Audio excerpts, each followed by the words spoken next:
30. Nah, materinya apa anak-anak? Berhati-hati di mana saja. Berhati-hati di mana saja. Tuh, dibuka dulu semuanya sudah, bawa KS semua. Karena ibu mau tanya dulu, pernah nggak kalian melihat sebuah tanda di jalan raya? Tanda apa yang kalian temukan di jalan raya? Lampu merah, terus apa lagi? Lampu hijau. Lampu merah itu kan ya merah dan hijau, lampu lalu lintas. Selain itu, kira-kira sudah tahu belum? Zebra. Oh, ya. Terus mengapa sih kok ada tanda? Kenapa sih kok ada lampu merah? Ada tahu? Kenapa sih kok ada lampu merah? Kenapa nggak langsung aja Bu? Nah, karena nanti tabrakan. Ya, ya, anak-anak, jadi materinya hari ini adalah berhati-hati di mana saja. Tujuan pembelajaran hari ini adalah anak-anak bisa menyebutkan cara menyeberang jalan yang aman. Yang kedua, bisa memahami fungsi lampu lalu lintas dan rambu lalu lintas. Berikutnya adalah mengenal tempat umum dan aturan yang berlaku, dan juga menulis kata di sesuai fungsinya dengan benar. Dan di sini ada cara menyeberang, anak-anak. Apa cara menyeberang jalan? Ada apa? 4T. T yang pertama ada Tunggu sebentar. tunggu sebentar. Jadi kalau anak-anak di jalan raya, misalnya di depan sekolah itu kan ada jalan raya. Kalau mau nyebrang itu tunggu sebentar, ya, jangan langsung jalan. Tahap kedua adalah apa? Tengok kanan. Tengok kanan dulu, ada mobil nggak ya? Ada motor nggak ya? Gitu. Nah, setelah itu tengok kiri. Jangan kanan aja yang ditengok. Dari kanan nggak ada mobil, nggak ada motor, ternyata dari kiri ada. Jadi setelah tengok kanan, terus tengok kiri. Habis itu kalau sudah berhenti sebentar, sudah tengok kanan, sudah tengok kiri, sudah sepi, baru apa? Haruslah berjalan. Ini tadi, siapa tadi yang jawab lampu lalu lintas tadi? Lampu merah itu namanya lampu lalu lintas. Ya, jadi lampu lalu lintas itu adalah alat yang digunakan untuk mengatur kendaraan. Supaya apa? Pejalan kaki agar pejalan kaki tertib dan tidak kecelakaan. Kalau kalian tahu nggak perempatan atau pertigaan? Pasti jalan merah kan? Ya, kenapa kira-kira? Kalau pertigaan kan jalannya bercabang. Kenapa Pak harus ada lampu merah? Ya, coba bayangkan kalau di sebuah pertigaan atau di sebuah perempatan itu nggak ada lampu merah. Yang dari sini jalan, yang dari sini jalan. Jadi apa? Tabrakan. Gitu. Lampu merah artinya apa, anak? Berhenti. Ayo, lampu kuning artinya? Hati-hati. Jadi kalau masih merah itu harus berhenti. Kalau kuning jangan langsung jalan. Tunggu dulu sebentar, hati-hati. Baru kalau sudah hijau artinya jalan. Sudah ada yang pernah belum? Berhenti di lampu merah sudah pernah semua? Nah, harus tertib ya. Kalau lampu merah nggak boleh dilanggar, harus tetap berhenti. Oke? Ya nggak boleh, nanti ditilang polisi. Iya, nggak boleh. Nah ini anak-anak, ada jenis rambu lalu lintas. Kalau rambunya seperti ini, warnanya kuning, itu adalah rambu peringatan. Rambu apa anak? Rambu peringatan. Ini contohnya rambu peringatan. Di sini rambu peringatan, lampu merah lampu lalu lintas itu simbolnya ini dilambangkan dengan segitiga warna kuning, terus ada gambar lampu merahnya. Kalau yang gambarnya sepeda ini berarti banyak lalu lintas sepeda. Jadi kalau kalian misalnya di suatu tempat atau di taman gitu ya, ada ini berarti banyak lalu lintas sepeda, berarti harus hati-hati. Yang ini ada penyeberangan pejalan kaki. Biasanya ini biasanya itu di sampingnya lampu merah. Jadi pas saat lampunya merah berhenti itu pejalan kakinya lewat. Tuh.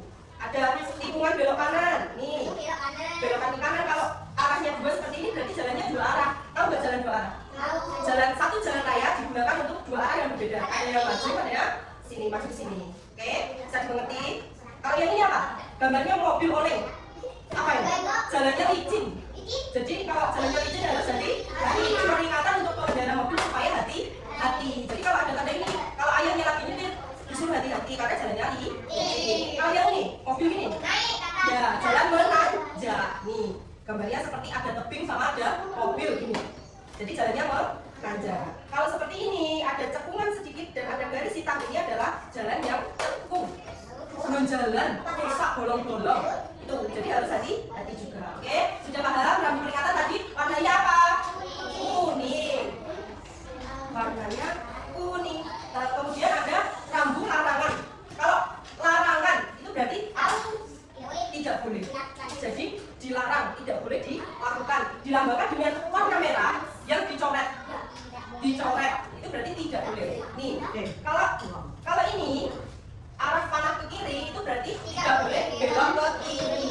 Misalnya ada jalan buntu atau ada perbaikan jalan itu berarti tidak boleh belok ke kiri. Kalau ini apa anak? S, stop. Berarti kalau stop dicoret tidak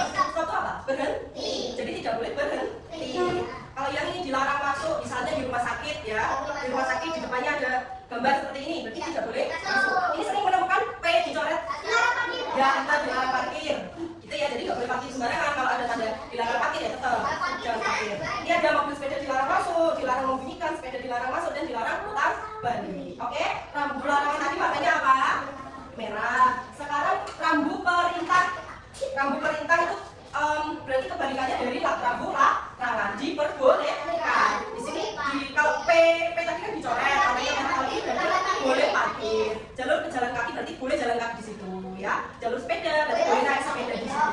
Ini. Ada apa lagi? Jalur penyeberangan berarti boleh menyeberang. Oke. Yang terakhir adalah rambu petunjuk. Rambu petunjuk itu misalnya di sini ada tulisannya jalur evakuasi misalnya, tahu nggak? Jalur arah yang benar. Jadi misalnya suruh ke kanan berarti arah yang benar kok ke kanan bukan ke kiri. Ya nggak benar berarti. Kalau misal di kiri ada jalan buntu makanya kamu diarahkan ke kanan. Ya jalan buntu nggak bisa jalan. Oke, paham ya anak-anak? Nah ini di materi kalian di LKS halaman 39, sampai dibuka LKS-nya halaman 39. Ada apa itu anak-anak? Mengenali tempat dan tanda pada tempat umum. Ini tempat umum dan aturannya. Kita sering berada di tempat umum, setiap tempat punya aturan agar semua orang merasa aman dan nyaman. Kalau di sekolah tidak boleh berlari di lorong, nggak boleh berisik, nggak boleh teriak-teriak, itu aturannya di sekolah. Kalau di taman misalnya jangan injak rumput, karena rumputnya itu rumput yang dirawat, rumput hias, rumput yang bagus. Nanti kalau diinjak rumputnya mati. Di perpustakaan tidak boleh apa? Berisik. Jadi kalau ada yang ngobrol di perpustakaan rame nanti dimarahin petugasnya. Kemudian pusat perbelanjaan tidak boleh berteriak, tempat ibadah harus menjaga ketenangan dan sopan santun. Sebelum masuk ke materi selanjutnya, Ibu punya sebuah kuis seperti yang ada di LKS. Ini ya.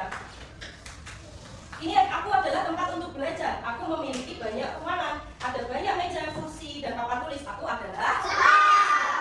Kalau ini, aku adalah bangunan yang luas. Coba dengarkan ya. Aku adalah bangunan yang luas. Oke? Banyak orang yang tidak sehat datang ke bangunanku. Ya, rumah sakit. Kalau ini, aku adalah bangunan yang ramai. Setiap pagi banyak orang-orang yang yang jalan kepadaku, yang datang kepadaku. Aku memiliki sayur. Pasar pintar. Berarti itu adalah apa anak? Ciri-ciri dari sebuah tempat. Ciri-ciri dari sebuah tempat. Oke, kita lanjut. Kata di, perbedaan kata di sebagai awalan dan di sebagai kata depan. Coba dibuka buku tulisnya. Enggak dibuka buku tulisnya.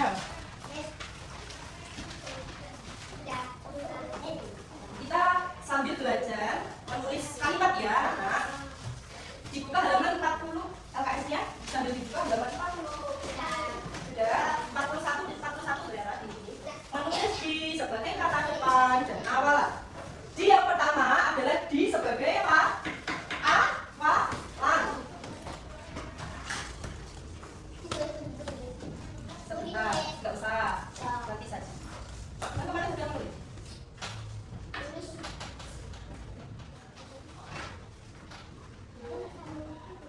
Yang pertama apa? Menulis di sebagai awalan. Penjelasannya apa? Namanya dibaca bersama-sama yuk. Yang pertama adalah digunakan untuk membentuk kata kerja pasif. Yang kedua, ditulis sambung, digabung dengan kata setelahnya. Kata kerja itu adalah kata yang menunjukkan kegiatan. Jadi bukan tempat dan juga bukan benda. Yang menunjukkan kegiatan. Contohnya apa? Kegiatan menulis, apalagi? Menggambar. Kalau ada di, jadi digambar. Apalagi? Ditulis, gitu ya. Jadi di ini kalau diikuti dengan kata kerja, cara menulisnya adalah digabung. Digabung ini gimana kok Bu? Gak tahu Bu. Nih, kasih contoh. Tadi contohnya apa? Ditulis ya, contohnya ditulis. Karena menulis itu adalah kata kerja, sebuah kegiatan. Berarti di sini cara menulisnya adalah tidak dikasih jarak, langsung ditulis, bukan di spasi tulis. Ini yang benar, ini yang salah. Ya, yang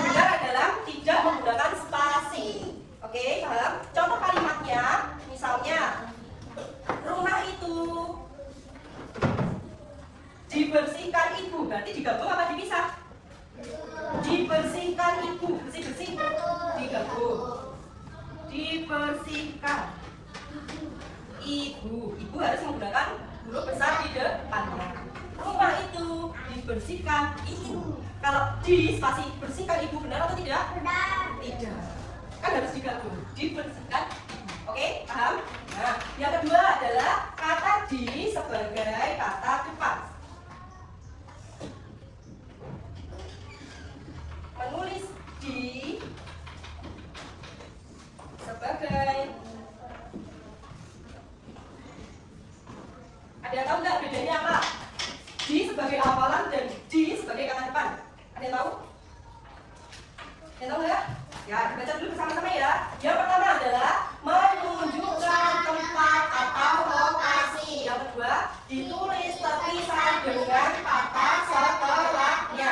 Kalau di pada ini awalan itu adalah diikuti dengan kata kerja atau kegiatan, maka di sini diikuti dengan apa tadi?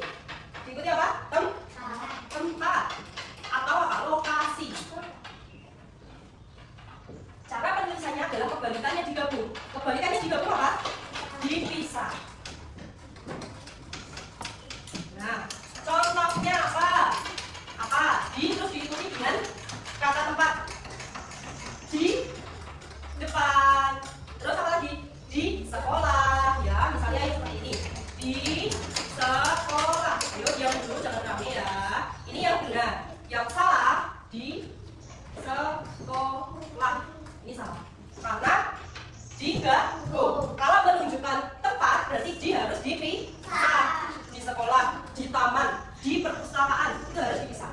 Contoh kalimatnya gimana, Bu? Ada yang bisa nggak? Gufron ya. Gufron bermain di taman. Benar atau tidak? Benar. Oke, paham ya? Kalau di sebagai awalan tadi diikuti apa anak kata? Ayo, di sebagai awalan tadi diikuti dengan kata terus di kalau di sebagai kata depan diikuti dengan lokasi atau tempat. Harus dipisah. Ditulis dulu ya, ditulis.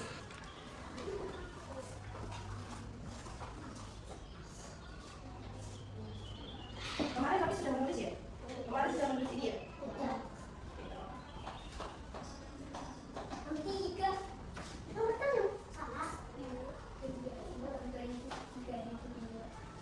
Ditulis contohnya aja, Mama. Enggak apa-apa. Ini aja, ya, contohnya enggak usah. Ini aja. Di kata kerja digabung, terus di tempat atau lokasi dipisah. Nomor 1 ini ditulis. Nomor 2 ini. Enggak usah. Kan kemarin sudah menulis ya. Ya, oke. Lu kan masih sedikit. Ini aja ya. Di sebagai awalan, di kata kerja digabung. Di sebagai kata depan. Di sebagai kata awal itu Iya, iya. Sama bawahnya itu.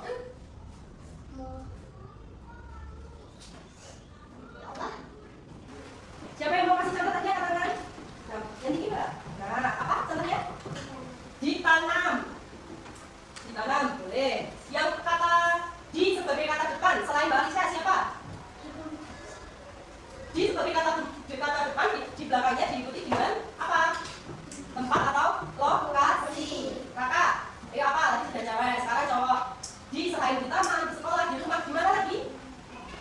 Bapak sudah ada di sekolah. Di lapangan boleh pintar-pintar, ya. Nah, cobalah menulis masing-masing kalimat menggunakan kata di sebagai awalan dan kata depan itu nanti buat PR nanti. Nah, tapi nanti. Sekarang ibu nanti punya ini. Ini dikerjakan sendiri-sendiri loh ya. Ini tentang memahami rambu lalu lintas yang materi pertama tadi.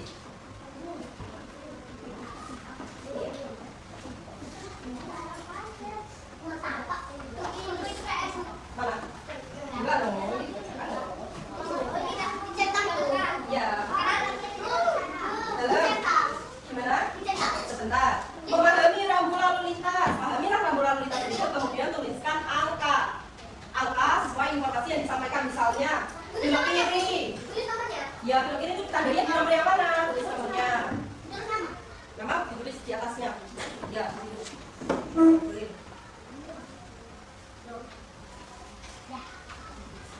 Ya, belok kiri yang mana tandanya? Kiri. Ya, makanya saja.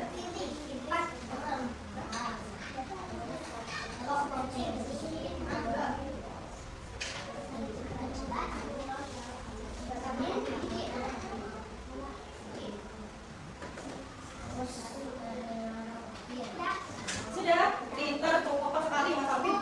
Sabun, ya. Oh, berarti tadi menyimak dengan bagus ya, teman ya. Bensin.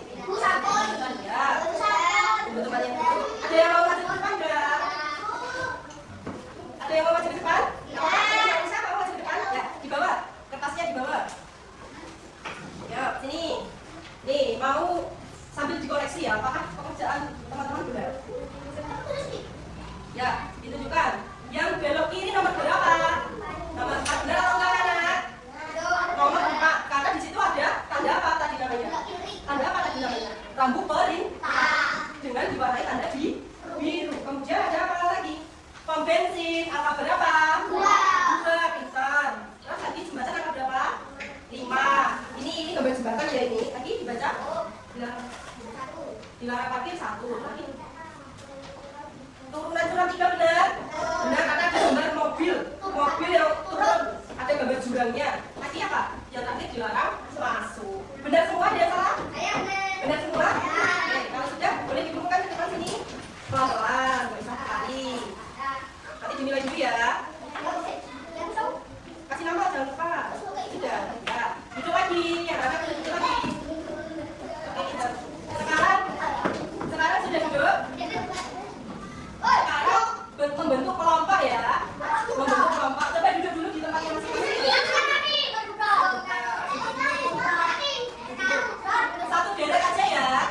Kelompoknya deret ini kelompok 1. Deret ini kelompok 2. Deret ini kelompok 3. Ya. Jadi bukan 1, 2, 3, 4, 1, 2, 3, 4, 1, 2, 3, 4. Oke.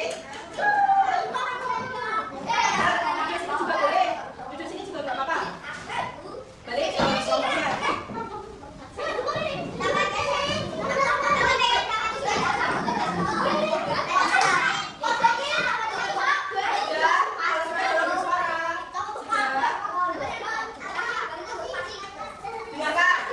Dengarkan dulu.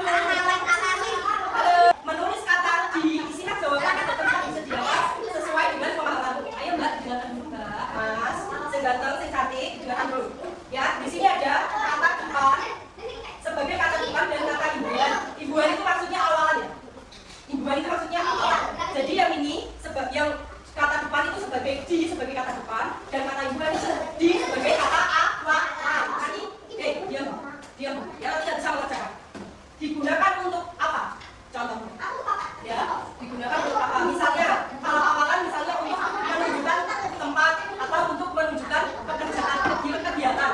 Ya, penulisannya digabung atau dipisah. Oke, ya di sini ditulis kemudian contoh kata. Kata itu ini toh. Dilihat dulu. Kata itu ini toh. Jadi misal ditulis atau dicuci.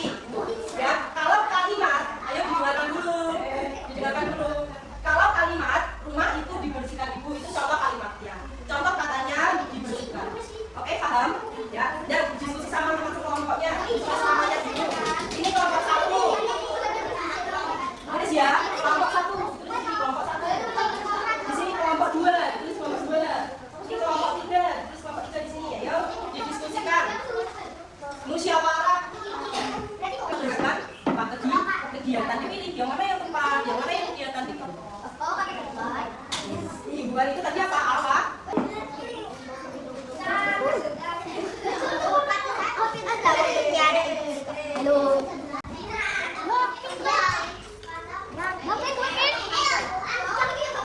Dipresentasikan, dibaca.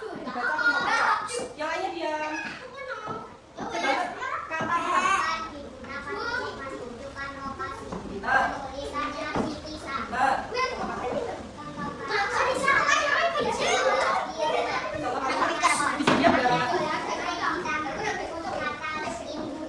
digunakan untuk kegiatan. Penulisannya digabung. Contoh kata digambar, dibaca, dilukis. Contoh kalimat buku itu dibaca Amel. Sudah? Sudah. Gimana pendapatnya dari kelompok yang lain? Setuju? Beri tepuk tangan dulu.